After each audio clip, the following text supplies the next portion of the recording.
राग वैराग्य प्रेमाब्धि श्री चैतन्य महाप्रभु भक्तानंद करी भूया चैतन्य चरितावली। महाप्रभु चैतन्य देव आज से 500 वर्ष पहले हुए। 48 वर्ष तक वो इस पृथ्वी पर रहे। 24 वर्ष तक गृहस्थ में रहे और अपने घर बंगाल के नदिया नवदीप नाम के गांव में रहे। फिर सन्यासी हो गए तो शेष 24 वर्ष उन्होंने जगन्नाथपुरी में श्री मंदिर के समीप वास किया। चैतन्य महाप्रभु का जीवन अद्भुत और विरोधी घटनाओं से भरा है। उनको समझने के लिए भी साधारण बुद्धि नहीं, असाधारण बुद्धि चाहिए। घर में इन्हें निमाई कहते थे, बड़े चंचल थे, तंग आ जाते थे लोग। ये न जानते थे कि उनकी चंचलता के पीछे बड़ी गहराई छिपी है।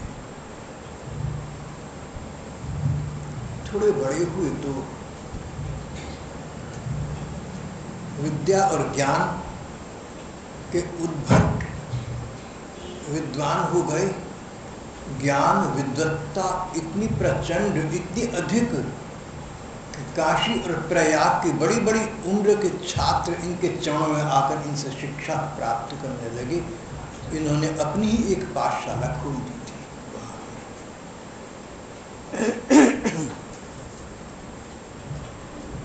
24 वर्ष के होते होते निमाई पंडित, बाद में हम इन्हें महाप्रभु चैतन्य देव कहने लगे थे। 24 वर्ष के होते होते चैतन्य देव गया धाम की तीर्थ यात्रा पर गए। वहाँ उन्होंने एक मंदिर में भगवान के चरणों की महिमा का श्रवण किया। वहाँ मंदिर है, भगवान के चरण चिन्हों का मंदिर है। तो चरणों की महिमा वहाँ पंडित लोग सुमधुर स्वर से, उन्मुक्त स्वर से, ऊंचे स्वर से, खुले स्वर से वर्णन कर रहे थे। अपार जनसमूह एकत्रित था, भीड़ पर भीड़ उमड़कर आ रही थी। महाप्रभु चैतन्य देव ने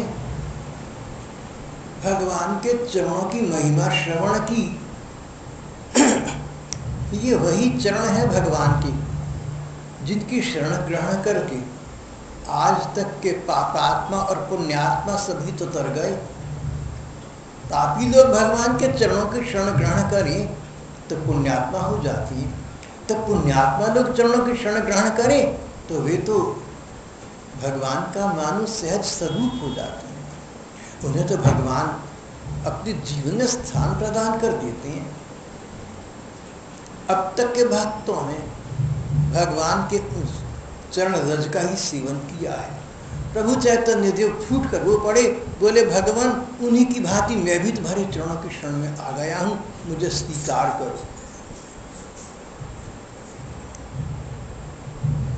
ये पल था, ये एक क्षण था जब देखने वालों की निगाह में, जब संसार की दृष्टि में निमाई पंडित बिल्कुल बदल गए। इतने बदल गए कि पहचाने न जाए। वे भगवान कृष्ण के प्रेम के मानो अवतार बन गए। कभी रोते, कभी हंसते, कभी खिलखिलाते, एक पागल की भांति भगवान कृष्ण की चर्चा करते।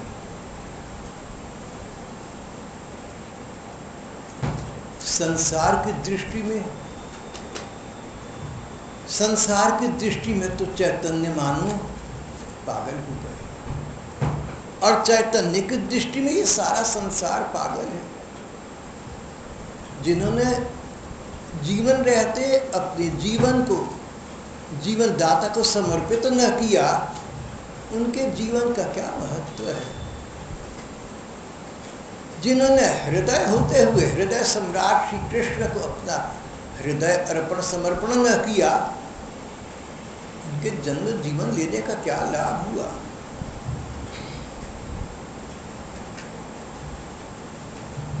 महाप्रभु चैतन्य देव के आसपास के प्रियजनों का कहना है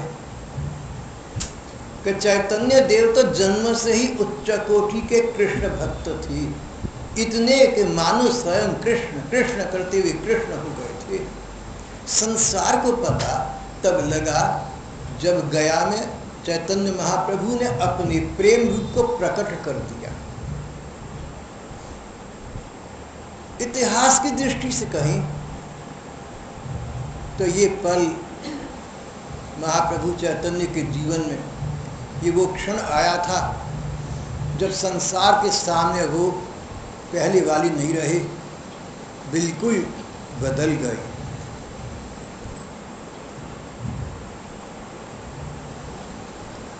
उनके लिए वो रात काटना बड़ा कठिन हो गया।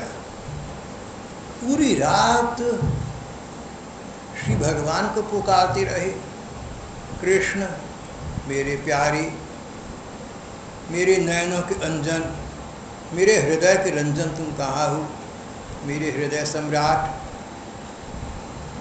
मेरे हृदय के स्वामी, अनाथनाथ, दीनदयाल, अकारण करुणामय कृष्ण तुम कहाँ हो।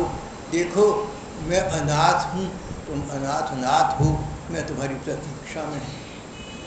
मैं दीन हो रहा हूँ, तुम दीनों पर दया करने वाले हो। मुझ पर अपनी आर्द्र दृष्टि, मुझ पर अपनी करुण दृष्टि का दान दो। सुबह सोकर उठे, लोगों ने देखा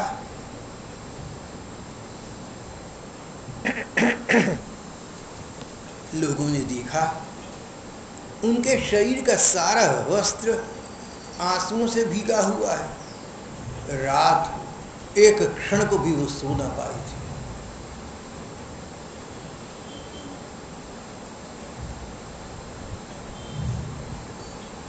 कथाकार कहती हैं,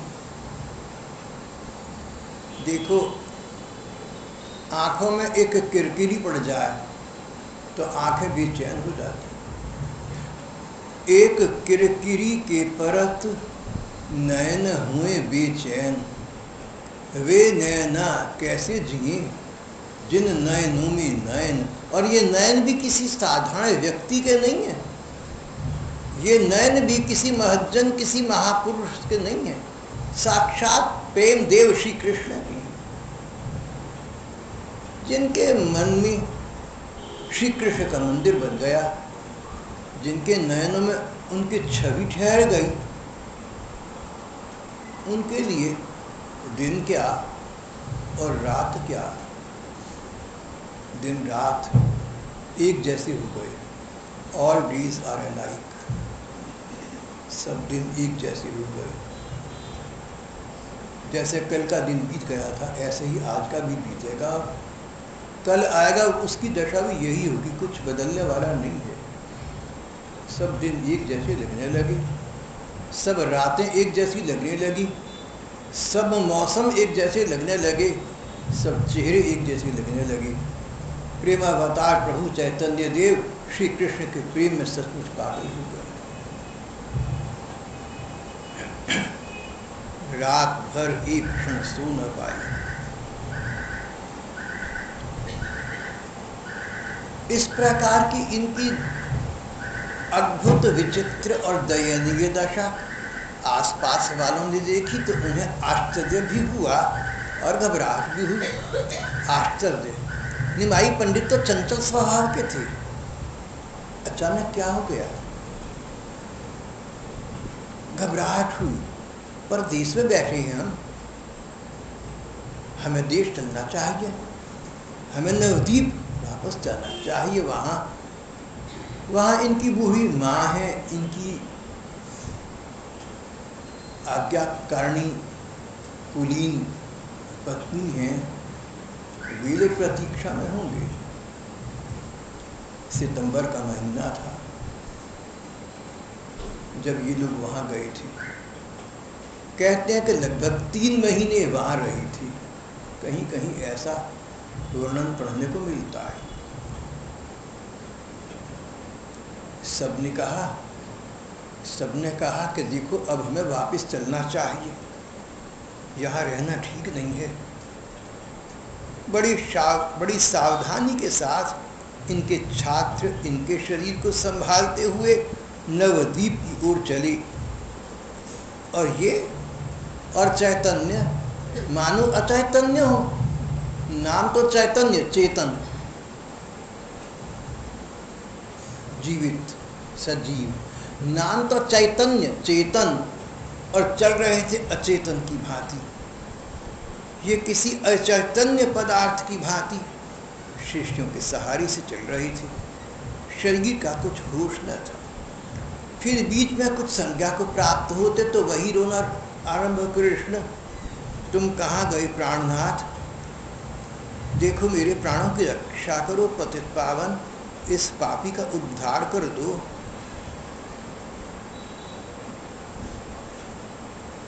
इस प्रकार कृष्ण प्रेम में परिशुद्ध प्रेमावतार प्रभु चैतन्य देव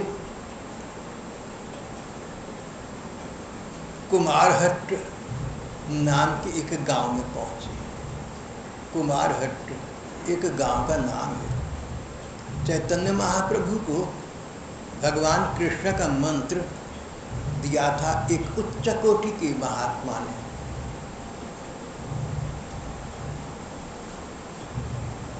ये गांव उन महात्मा की जन्मभूमि था। वो मंत्र गुरु ईश्वरपुरी जी महाराज अपने अबोध शैशव में इस गांव में रहे थे, पढ़े थे, खेले थे। महाप्रभु चैतन्य देव ने देखा कि गुरुदेव की जन्मभूमि कुमारहट्ट नाम का गांव आ गया है। सीमा में पहुंचते ही उन्होंने लेटकर दंडवत प्रणाम किया। फिर वहां की धूली अपने मस्तक पर लगाई, सिर पर धारण की। कहने लगे, भाइयों, हमारे गुरुदेव का श्री विग्रह कभी यहाँ लोटपोट हुआ होगा।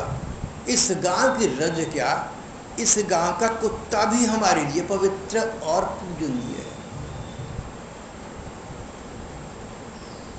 श्रद्धा और सम्मान न तो केवल सामने के होते हैं और न केवल क्रिया के होते हैं।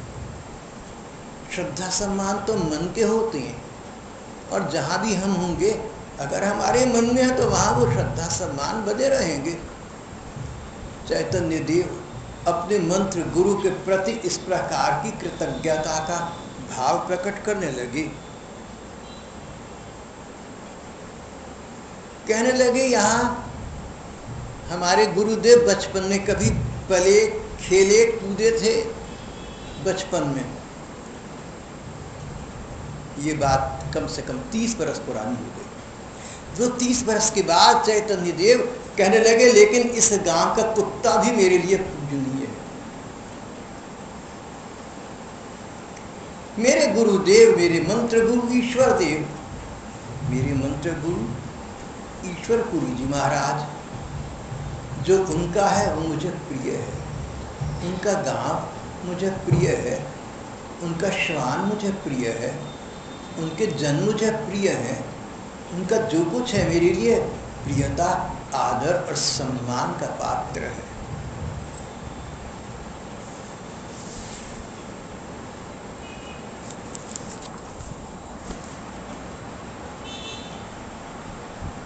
इस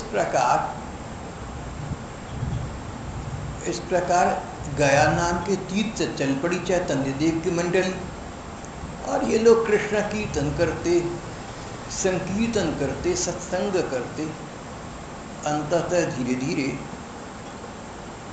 बंगाल की उस नवद्वीपपुरी में आए। नवद्वीप को नदिया भी कह देते हैं। नदिया आए, नवद्वीप आए, जहाँ चैतन्य महाप्रभु की बूढ़ी माँ और उनकी शालीन पत्नी इनकी प्रतीक्षा कर रही थी। माँ पत्नी की कौन कहे, पूरी बस्ती, पूरी नगरी, आसपास के लोग कुछ महीनों से, जब से चैतन्य गए थे, जब से इनके निमाई पंडित गया चले गए, तब से इन्हें अपनी नगरी सूनी लग रही थी। आज मानो चैतन्य देव के प्रत्यागमन से, उनके वापसी से ये नगरी एक बार फिर सनात हो गई।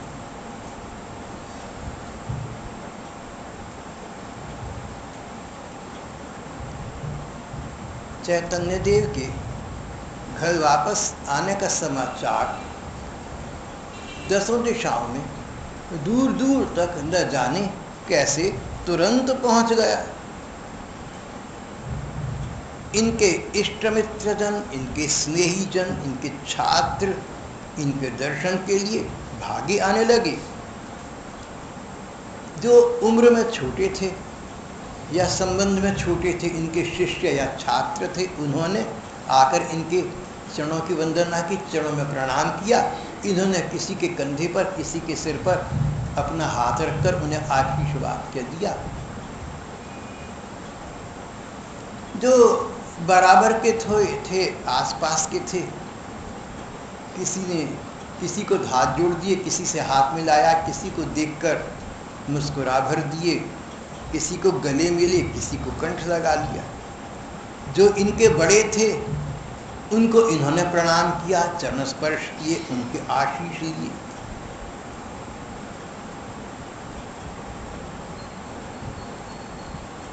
छोटों ने इनको प्रणाम किया, चरण स्पर्श किए, तो इन्होंने कंधे सिर पर हाथ रखकर आशीष वाक्य बोले, शुभकामना दी। बड़े थे, उनके चरणों में इन्होंने प्रणाम किया, उन्होंने इनको सिर कंधे पर हाथ रखकर शुभकामनाएं, आशीर्वाद प्रदान किए। हमारे धर्म ग्रंथों में ऐसा लिखा है, हमारे भक्ति साहित्य में ये चेतावनी दी जाती है कि तुम प्रणाम तो भले ही अपने से बड़ों को तो करोगे ही, छोटों को भी करो, बराबर वालों को भी करो, चाहो तो, जैसा संबंध। लेकिन कोई तुम्हारे चरण स्पर्श करे तो मत करवाना। कोई श्रद्धापूर्वक तुम्हें नमन करके प्रणाम करे तो मना कर देना, नहीं तो तुम्हारे अंदर अहंकार आ जाएगा। तुम अपने को, उनसे अपने को बड़ा मानोगे, और अहंकार भगवान का आहार है। हमारे और भगवान के बीच सबसे बड़ी बाधा हमारा अहंकार, हमारा अभिमान है कि हम कुछ हैं, हम कहीं किसी से बड़ी हैं। अध्यात्म की दृष्टि से, भक्ति की दृष्टि से तो कभी भी अपने को बड़ा न समझना। हो सकता है आप में से कोई भाई, कोई बहन बड़े होंगे, बड़े होंगे, इसमें कौन सी बात है, लेकिन तुम अपने को बड़ा न मानना, तुम पाँव न पुजवाना। दूसरी बात, अध्यात्म के जगत में, भक्ति के जगत में स्पर्श करने का अच्छा नहीं माना जाता, छूना किसी को। कारण कोई भेदभाव का कारण नहीं है, कारण आध्यात्मिक है। देखो, दो व्यक्ति अगर एक दूसरे को छुएंगे तो उनके जो एक दूसरे के अपने अपने संस्कार हैं एक दूसरे में आएंगे। सरल भाषा में ये, एक भैया आए, मैंने उनका हाथ पकड़ लिया, अगर उनका हाथ ठंडा था, मेरा गर्म, तो मेरी गर्माई थोड़ी सी उन्हें मिलेगी, उनको थोड़ा सा हाथ गर्म हो जाएगा, उनकी ठंडक थोड़ी मुझे मिलेगी, तो मेरा हाथ थोड़ा ठंडा हो जाएगा, तो आदान प्रदान हो गया ना। ये सरल सा उदाहरण दिया मैंने आपको। धर्म ग्रंथ कहते हैं, भक्ति ग्रंथ कहते हैं, अगर तुम अध्यात्म के जगत में, अगर तुम प्रेमा भक्ति के जगत में किसी को अपने पांव छूने दोगे तो स्पर्श हो गया। तुम किसी के कंधे या सिर पर हाथ रख दोगे तो तुमने स्पर्श करा। अब उसके जो क्या कहलाते हैं जर्म्स हैं, उसके जो जीवाणु कीटाणु हैं, जो उसके संस्कार हैं, उनका तुम्हारे में प्रवेश होगा और तुम्हारे का उनमें होगा। परिणाम ये कि एक व्यक्ति कैसा है हमें तो प्रायः नहीं पता, तो उसके जो सांसारिक संस्कार हैं वो हमारे अंदर आएंगे, और हमारा जो भजन के संस्कार थे, अगर कोई भजन हम करते हैं तो, अगर हमारे भजन के संस्कार थे तो उसको मिलेगा। ये तो बड़ा घाटे का काम हो गया भैया, बड़ा घाटे का सौदा है। तुमने हीरे अलमणियाँ देकर पत्थर ले लिए। अगर तुम भजन करते हो, चाहे मन लगे या ना लगे, अगर तुम नाम का जप करते हो, अगर तुम रूप का ध्यान करते हो, मन टिके न टिके, अगर नाम का जप करते हो, अगर सबके साथ मिलकर कीर्तन करते हो तो तुम्हारा मन लगे न लगे सो अलग बात है, पर नाम की अपनी बड़ी महिमा है। सत्य वस्तु भाव की अपेक्षा नहीं रखती। सत्य वस्तु का अर्थ ये कि पानी सत्य वस्तु है। कोई कहे मैं तो नहीं मानता, मैं तो नहीं मानता कि पानी गीला करता। अरे मानने ना मानने का क्या भैया, जो हाथ डालेगा गीला होगा ही होगा।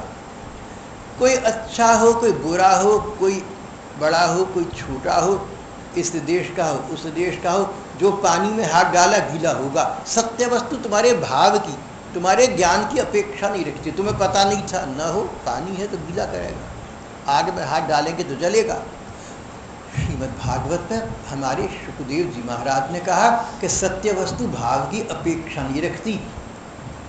इसी प्रकार से भगवान का नाम है, भगवान का नाम सत्य वस्तु है, ये भाव की अपेक्षा नहीं रखता। अगर हम नाम लेंगे ना तो नाम का प्रभाव हमारे मन पर गहरा पड़ेगा। भले तुरंत हमें पता न चले, धीरे धीरे नाम लेते रहेंगे तो पता लगना शुरू भी हो जाएगा।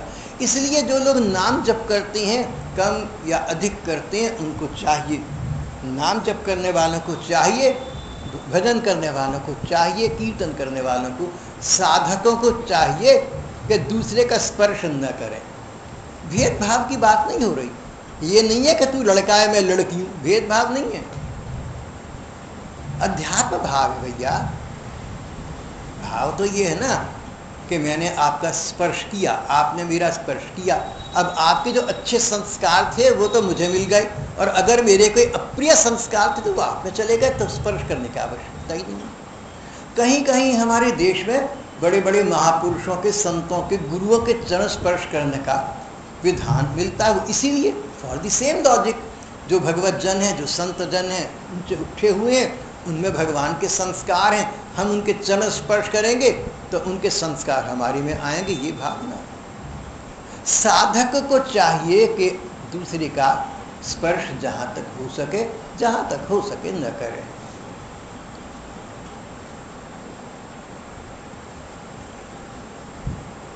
महाप्रभु चैतन्य देव तो कारक पुरुष थे, सिद्ध पुरुष थे, संत पुरुष थे।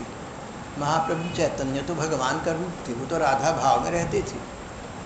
उनके मन में कोई भेदभाव तो होता नहीं था, उनसे उठे हुए थे। और अभी तो गृहस्थ में थे, तो जिसका जैसा संबंध था उसके अनुसार उसके अभिवादन का, उसके अभिनंदन का, उसके प्रणिपात का इन्होंने उत्तर दिया। शची माता आई, बूढ़ी माँ अपने लड़के से लिपट गई। न जाने कितने नगर के नागरिक आए और इनसे हंसकर, खुलकर, प्रसन्न होकर मिले। बस एक रह गई, तो इनकी संकोची, लजीली प्रियतमा पत्नी विष्णुप्रिया। शालीन थी, लजीली, संकोची थी। जब से चैतन्य देव गए तब से सबसे अधिक प्रतीक्षा कदाचित विष्णुप्रिया ही देखी होगी। और अब वे वापस आए तो सामने भी आने में संकोच होता है। जब सब चले जाएंगे, माँ जी भी सब कुछ कर चुकेंगी, तब अगर चैतन्य देव आज्ञा होगी, बुलाएंगे तो चरणों में उपस्थित हो जाएंगे।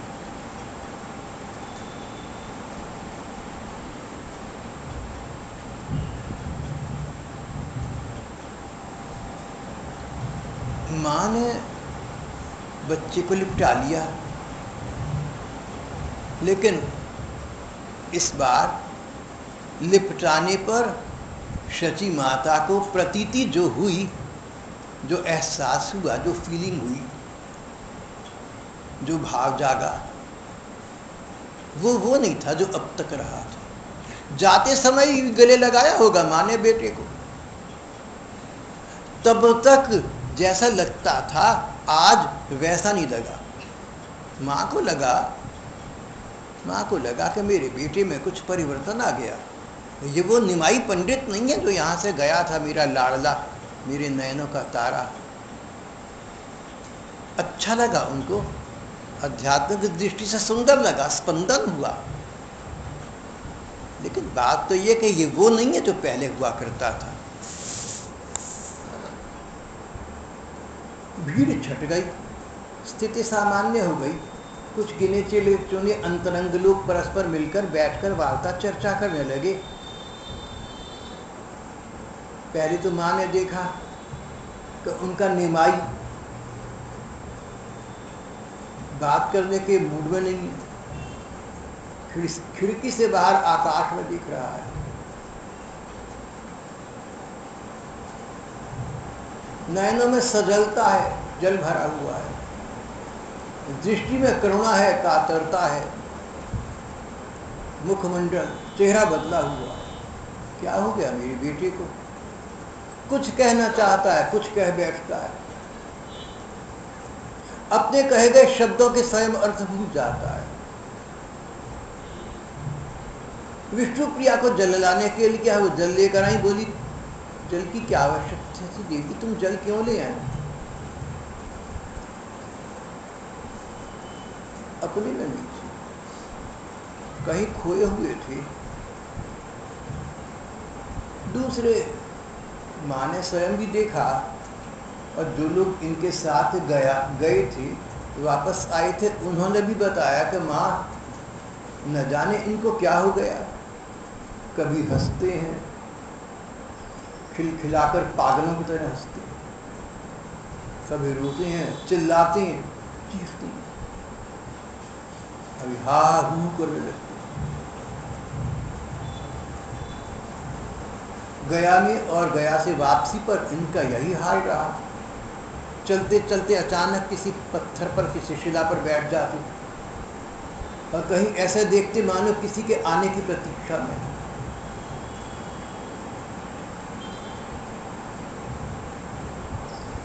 कभी होठों में कुछ हल्का हल्का गुड़गुड़ाती, अस्पष्ट शब्द बोलते, समझ नहीं आता क्या कह रहे हैं। कदाचित अपने प्यारे कृष्ण को पुकारते थे, और फिर बिना साथियों से कुछ कहे खड़े हुए और चल पड़े, और द्रुत गति से पागल की तरह तेज भागे। चलते चलते अचानक खड़े हो गए, फिर चारों ओर देखने लगे, जैसे कोई था, कोई आया हुआ था, चला गया, कहाँ चला गया वो। फिर रोते पुकारते, कृष्ण अभी तुम आए, 2 घड़ी ठहरे नहीं और चले गए। अपनों के साथ क्या ये व्यवहार किया जाता है? तुम क्यों करते हो ऐसा मेरे साथ?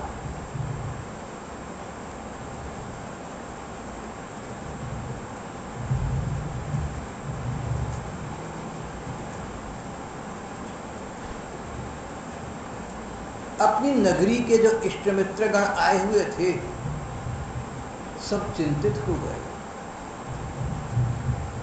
उत्कंठित हो गए। सबने मिलकर पूछा, हाल पूछा चैतन्य महाप्रभु से उनका। कईयों ने कहा आप तीर्थ यात्रा पर गए थे, आप गया यात्रा पर गए थे, वहां का वृत्तांत सुनाइए स्थिति को सामान्य करने के लिए। पहले कुछ देर आसमान की ओर देखते रहे, फिर मानो किसी दूसरे देश से इस देश में वापस आए हूं, कहने लगे पुरी की यात्रा का वर्णन मैं क्या करूं, मैं तो पागल हो गया।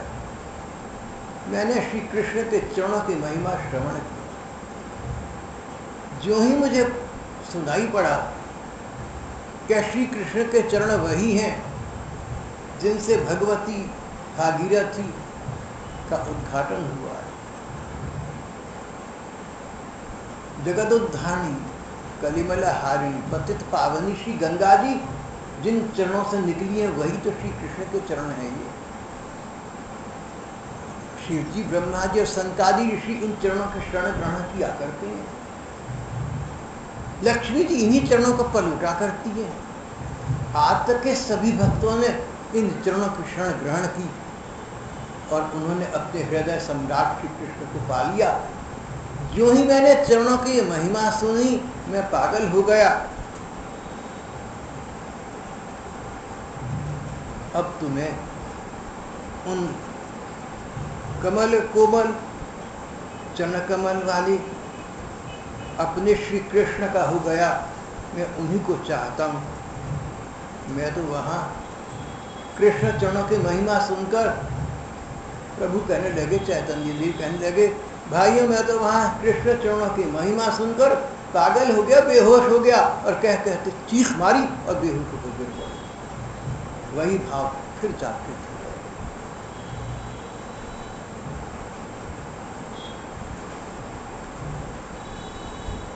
अभी तक तो सब लोग उनके मुंह से उनकी दशा सुन रहे थे, लेकिन अब तो वे सभी लोग अपनी आंखों से उनकी दशा स्वयं देख रहे थे। सबको आश्चर्य हुआ, भौचक्के से होकर एक दूसरे को देखने लगे। 3 महीने पहले जिन्होंने इस निमाई को देखा था, आज इस रूप में देखकर उसके आश्चर्य का ठिकाना न रहा। लंबी लंबी सांसें ली रहे थे, आंखों से आंसू बह रहे थे। हा कृष्ण प्राणनाथ, मुझे छोड़कर कहाँ चले गए। सभी ने शांत करने की चेष्टा की, सभी ने संज्ञा प्रदान करने का प्रयत्न किया। चैतन्य देव संज्ञा तो प्राप्त तो हो गए, होश में तो आ गए, लेकिन भरे हुए गले से कहने लगे, भाइयों आज हमारी प्रकृति स्वस्थ नहीं है। कल हम स्वयं शुक्लांबर ब्रह्मचारी के घर अपनी यात्रा का समाचार सुनाएंगे। आज हमारा स्वभाव प्रकृति स्वस्थ है, आज तबीयत ठीक है। ये सुनकर सभी लोग, भक्त लोग इधर उधर अपने अपने घरों को चले गए, इस प्रतीक्षा में कि कल को शुक्लांबर ब्रह्मचारी के घर प्रभु आएंगे, चैतन्य देव आएंगे, हाल सुनाएंगे तो हम वहाँ पहुँचेंगे। देखो, जब कोई कहे ना मेरी प्रकृति स्वस्थ नहीं है, इसका अर्थ यह है कि leave me alone, then please leave him alone. मेरे साथ बड़ी कठिनाई है। अगर मैं प्रकृति स्वस्थ, अगर मैं सचमुच थोड़ा सा बीमार हूँ, सचमुच हूँ, मैं नहीं कह सकता हूँ, क्योंकि जिनको मैं कहता हूँ मेरी तबीयत ठीक नहीं है, क्या हो गया, डॉक्टर को फ़ोन कर देते हैं, वो दवा रखी हुई है, बड़ा कठिन मेरे लिए हो जाता है। तो मैं तो ये भी नहीं कह सकता कि मेरी तबीयत ठीक है। देखिए, मनुष्य हूँ, तबीयत तो मेरी ख़राब कभी तो होती है,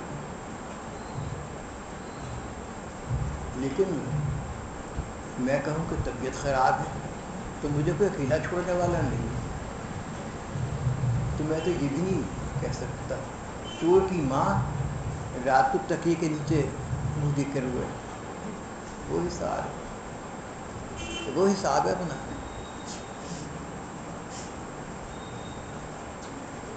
जहाँ मैंने कहा देखो अच्छा जरा मेरा आज ठीक नहीं है, तो मुझे अकेला छोड़ने के बजाय दूसरी बीमारी लगा दी, क्या हो गया क्या हो गया।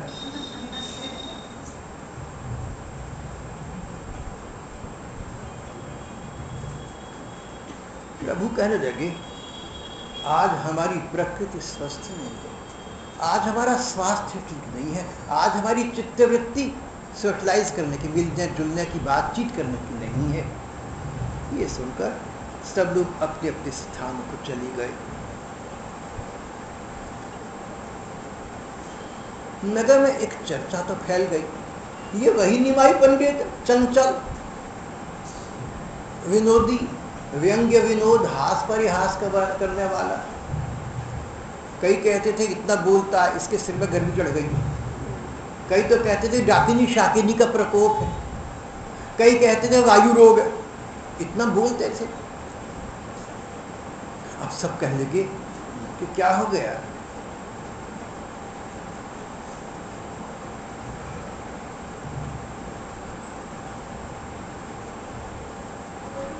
गदाधर पंडित निमाई पंडित के अच्छे मित्रों में थे। गदाधर निमाई के चैतन्य महाप्रभु के प्रति एक कोमल श्रद्धा स्नेह का भाव रखते थे, अंतरंग घनिष्ठ मित्र थे। जब उन्होंने सुना कि ये तो पागल होकर अपनी यात्रा का वृत्तांत सुनाती हैं, तो सोचा कि मैं भी जाऊंगा शुक्लांबर ब्रह्मचारी के घर इनके मुंह से इनका हाल सुनने के लिए, लेकिन अंदर कहीं छिप के सुनूंगा, देखता हूं क्या कहेंगे। देखें इन्हें यथार्थ में कृष्ण प्रेम प्राप्त हुआ है या नहीं। तो ये सोचकर गदाधर दूसरे दिन नियत समय के पूर्व ही शुक्लांबर ब्रह्मचारी के घर में जा छिपे। नियत समय पर अनेक भक्त वहां आ उपस्थित हुए। थोड़ी देर में देखते देखते लड़खड़ाते, गिरते, पड़ते, पगलाते चैतन्य देव भी आ पहुंचे। उन्होंने आज आते ही न तो गणों को प्रणाम किया और न बराबर वालों से हंसकर बोले, मानो किसी को जानते ना हो, मानो किसी को पहचानते ना हो, मानो कहीं परदेश में आ गए हूँ। लड़खड़ाते हुए चैतन्य देव अंदर आए। आते ही उन्होंने अपना राग अलापना आरंभ कर दिया। भैया मुझे कृष्ण से मिला दो, मेरा प्यारा कृष्ण कहाँ चला गया, मेरे दुर्भाग्य ने अमृत पान कर लिया, मेरे प्रियतम प्रभु आकर फिर मुझसे भी छुड़ गए, मुझे भी लगता छुड़ गए। कहते कहते मूर्छित होकर गिर पड़े।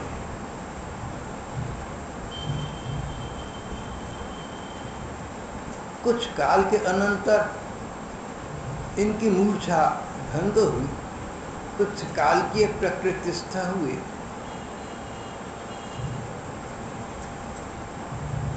पर अभी भी नयनों से अविरल अश्रुपात हो रहा था, लगातार आंखों से आंसू बह रहे थे। ऐसा लग रहा था, ऐसा लगता था कि बीच बीच में चैतन्य महाप्रभु आंसुओं को रोकने का प्रयत्न करते हैं, लेकिन रोक पा नहीं रहे हैं। आंसुओं पर उनका वश नहीं रहा था। जिस प्रकार वर्षा स्वयं होती है, इस प्रकार आज इनके विरह व्यथित नयनों से वर्षा की भांति अश्रुजल स्वयं बह रहा था। आश्चर्यचकित लोग रह गए, क्या कोई व्यक्ति इस प्रकार हो सकता है कि लगातार देर तक आंसुओं की धाराएं बह चले। आंसू की बूंदें नहीं थी, आंसू की धाराएं थी और देर तक धाराएं बहती रही। कई जने फूट कर रो पड़े, कईयों के हृदय में पीड़ा हुई, सभी के हृदय में कष्ट हुआ। अनेक जन फूट फूट कर रोने लगे। अब ऐसा लग रहा था शुक्लांबर ब्रह्मचारी के घर के सभी लोग रुदन कर रहे हैं। एक रुदन क्रंदन भवन बन गया। क्रंदन की ध्वनि से आकाश गूंज रहा था। आते जाते दर्शनार्थी खड़े हो गए देखने के लिए। उनकी आंखों से भी आंसू बहने लगे। शुक्लांबर ब्रह्मचारी का घर रुदन क्रंदन के कोलाहल से लग रहा था घर की दीवारें रो रही हैं, ईंटें रो रही हैं, पत्थर रो रहे हैं। प्रकृति में रुदन है, आसमान और जमीन रो रही हैं, सारे संसार में कोई क्रंदन हो रहा है।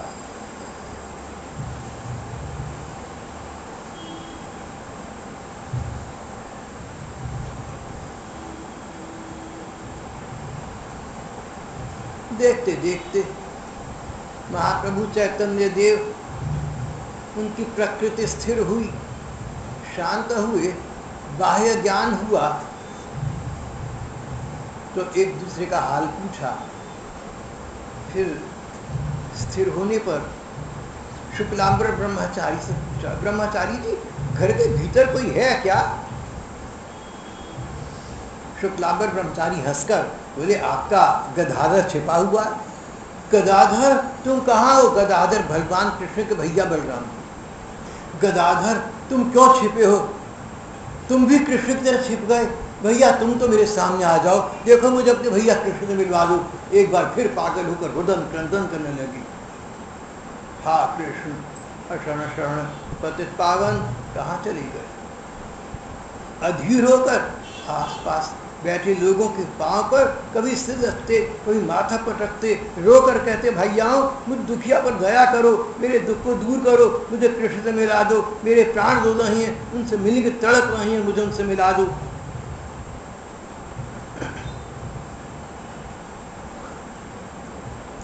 रुदन क्रंदन में शाम हो गई। अंततः सभी लोग अपनी अपनी घरों को लौट आए। पूरी नगर नगरी में महाप्रभु चैतन्य देव के विषय में चर्चाएं होने लगी। मुख्य चर्चा तो यही थी कि ये श्री कृष्ण के भगवान के प्रेम में पागल हो गए, इनमें गोपी भाव जाग गया, इनमें राधा भाव जाग गया, इनमें महाभाव जाग गया। लेकिन सभी लोगों की ऐसी राय हो ऐसा नहीं। अन्य राय के लोग भी थे। कईयों ने कहा कि भाई हम बुजुर्ग लोग हैं, हम तो पहले समझाया करते थे कि लड़के इतना मत गप्पा मार, इतना मत बोल, इतना मत मजाक कर। मानता नहीं था, सर में गर्मी चढ़ गई और कुछ नहीं, देखना तेल वेल लगाओ, मालिश करो, ठीक हो जाए।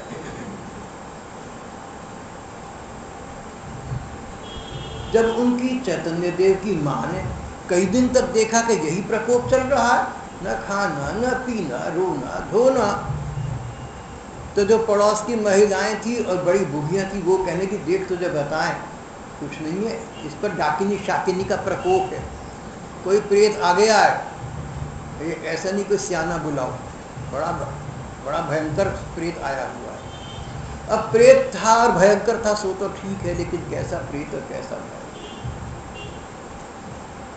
कईयों ने कहा कि वायु रोग उभर आया है। अब आजकल मैंने सुना है कि वायु रोग, विंड ट्रबल बहुत है, एसिडिटी, पता नहीं इसके कई कई नाम हैं। ऐसा न समझना कि ये रोग नए अभी अभी 21वीं शताब्दी के उपज हैं। देखो 600 बरस 500 बरस पहले चैतन्य महाप्रभु के बारे में उनकी जब शरीर की दुर्दशा देखी तो कई हित चिंतकों ने समझा कि वायु रोग उभर आया है।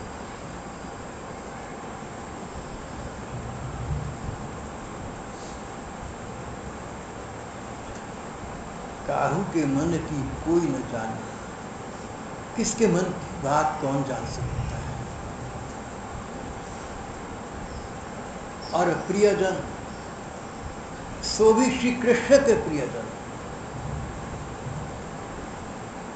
श्री कृष्ण के प्रियजनों के मन की व्यथा को उनके प्रियजन ही समझ सकते हैं। बड़े बड़े महात्मा, बड़े बड़े संत साधक नहीं समझ पाते। कृष्ण प्रेम विचित्र, अद्भुत, अलग सी वस्तु है। ये कृष्ण परमात्मा नहीं है जिनका योगी लोग ध्यान लगाया करते हैं। ये अखिल ब्रह्मांड नायक, 14 भुवनों के पूज्य भगवान नहीं है।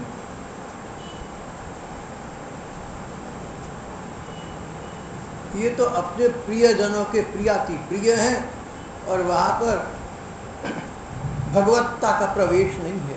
भगवत्ता से अर्थ ये, जो लोग मोक्ष चाहते हैं, जो मुक्ति चाहते हैं, जो निर्वाण चाहते हैं, उनका यहाँ प्रवेश नहीं है।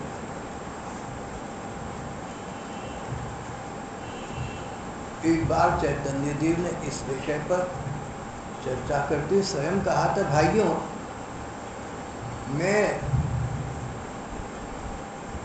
समुद्र की बूंद बनकर समुद्र मिलकर समाप्त होना नहीं चाहता।